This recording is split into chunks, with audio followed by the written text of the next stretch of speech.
Prezados ouvintes, meus cumprimentos. Algumas pessoas de outros estados solicitaram que fosse gravado um vídeo com mais detalhe sobre o projeto de iniciativa popular, para que se tivesse uma noção mais ampla e detalhada sobre a implantação da lei do recall no Brasil. Antes, eu gostaria de salientar que a implantação da lei do recall na legislação brasileira é muitíssimamente mais importante do que a independência do Brasil. Porque com a independência, o Brasil herdou uma estrutura republicana totalmente inferior ao que nós tínhamos na monarquia. Na monarquia, durante o seu período de 67 anos, não houve inflação. Nos primeiros 45 dias de república,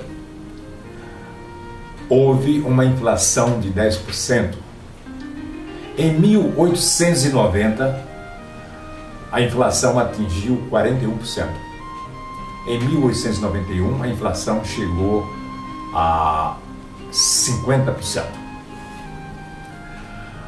Na monarquia, o Brasil era um país muitíssimamente conceituado no cenário internacional. O Brasil possuía a segunda marinha de guerra do mundo.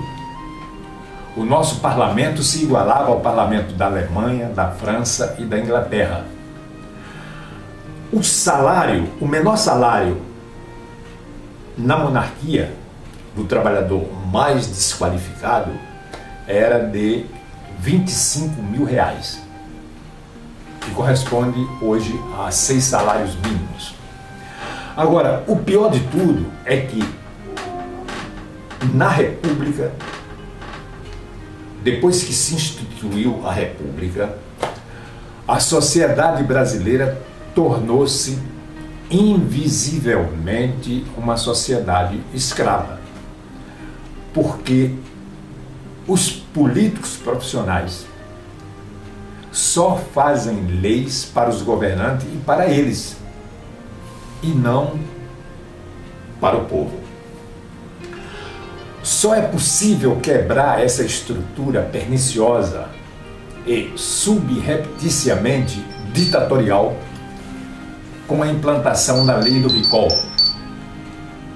que é o direito do eleitor caçar de imediato os governantes e os políticos que cometam qualquer falcatrua ou que não cumpram com as promessas que fizeram durante as eleições. Isso que eu estou falando não é ideia minha, não é ficção, não é filosofia. Em todos os locais que foi implantada a lei do recall, houve um surto extraordinário de riqueza. A maneira que se caça o mandato dos políticos nefastos com a instituição da lei do recall é basta-se um eleitor encaminhar o delito ao Tribunal Superior Eleitoral e a sua cassação do político nefasto será substituída pelo suplente. Então, a lei do recall é um dispositivo que, pela primeira vez no país, essa nação vai ter um rumo, um horizonte para o seu destino de grandeza.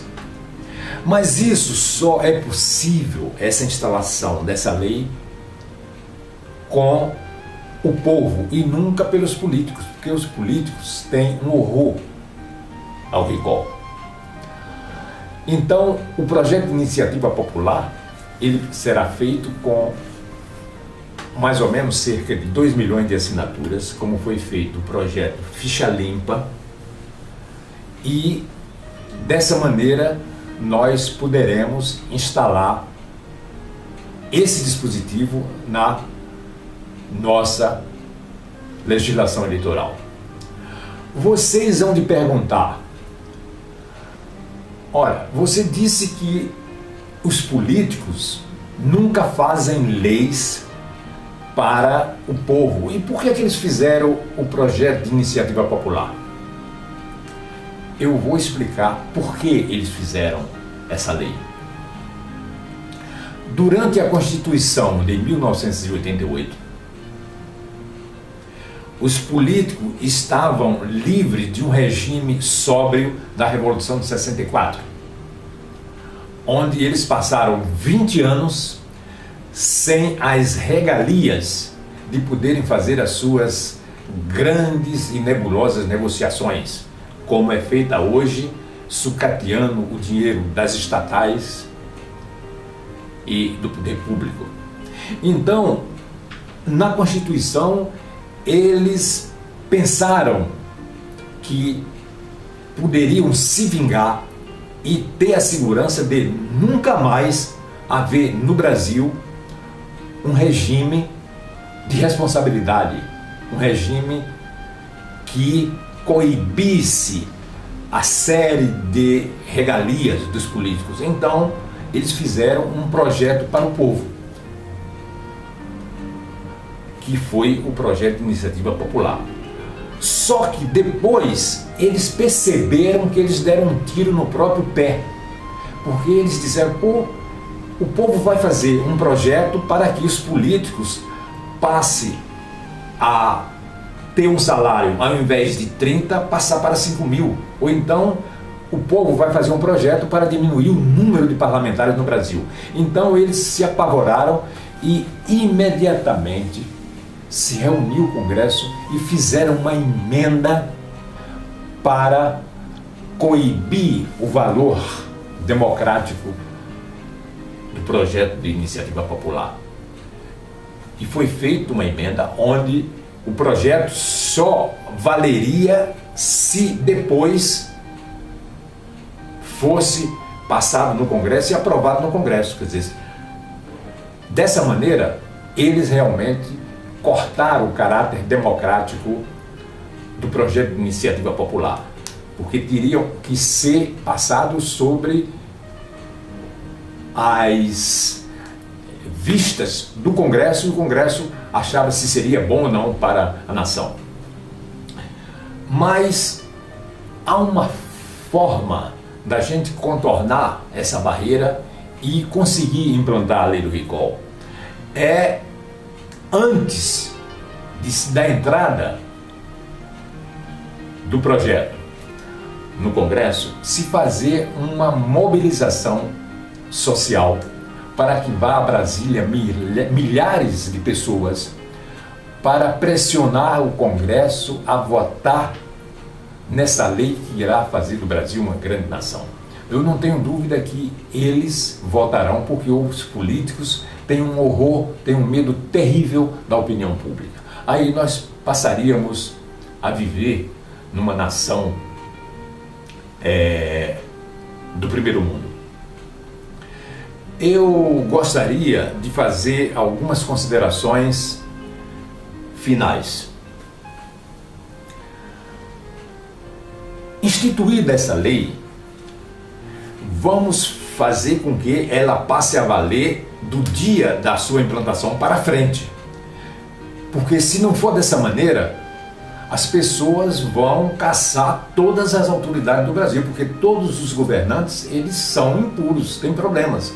Então a lei só vai valer daqui para frente.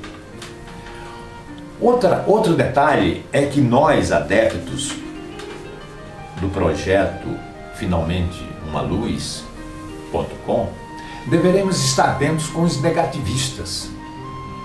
O Brasil é um país de muitas pessoas negativistas, porque foi um país que nós temos 515 anos de existência, mas 400 foi de escravidão. Então, há no sangue do brasileiro uma genética de subalternidade. Precisamos, então, estar atento contra os negativistas. Quando nós encontrarmos, esse projeto é uma beleza, mas no Brasil não vai ser implantado, isso não é possível, nós temos que dizer aos negativistas, quando ele for pobre, quando for um pobre, nós temos que dizer, cara, você não pode viver eternamente rastejando, você tem que se levantar e acreditar num projeto onde você irá passar a ganhar no mínimo R$6.000 por mês. Para as pessoas ricas, para a classe média, principalmente para os intelectuais. Os intelectuais do Brasil, que escrevem diariamente nos jornais, em artigos, usam televisão, e nenhum deles aponta um rumo, um horizonte para o Brasil. Ninguém. A esses intelectuais, vamos dizer que a lei do recall, os seus protagonistas propõem que, instalada a lei do recall, não penalize ninguém para trás. Todos os privilegiados vão continuar com seus privilégios. Vamos olhar o Brasil daqui para frente. E a esses negativistas, vamos fazer com que eles se transformem em bandeirantes do terceiro milênio, nos unindo todos para esse grande projeto que irá fazer do Brasil um país do primeiro mundo, porque irá jorrar dinheiro.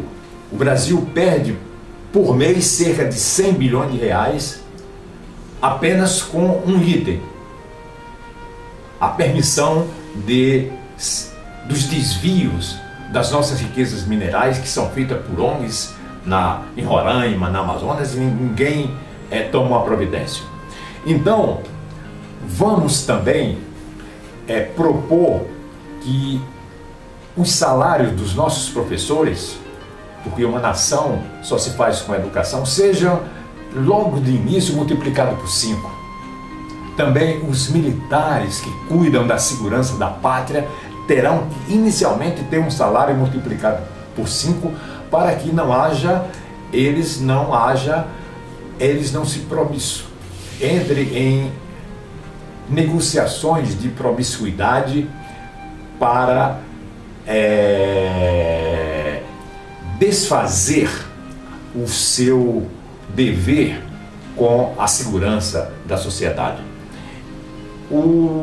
Também gostaríamos de dizer que alguns negociantes que estão cooperando com o projeto Finalmente Umaluz.com, fazendo anúncios, que depois de instituída essa lei, vamos fazer com que esses negociantes não paguem mais impostos municipais, estaduais nem federal para sempre, porque isso representa uma quantia irrisória em relação à verba que o país vai passar a receber. Eu gostaria, por último, de fazer uma exortação com muito amor, com muito carinho aos meus irmãos brasileiros, que repassasse essa ideia a outros companheiros e principalmente recomendasse que as pessoas acessassem o site finalmenteumaluz.com, porque eu poderia dizer metaforicamente que o que está ali é a mesma coisa do que aquele náufrago que, se afogando com água pelo pescoço, precise de uma prancha de isopor para se salvar. Da mesma forma, o Brasil será um país que, com os preceitos que estão no site Finalmente Uma Luz, será a tábua de salvação para nós termos uma nação forte, poderosa e feliz. Muito obrigado.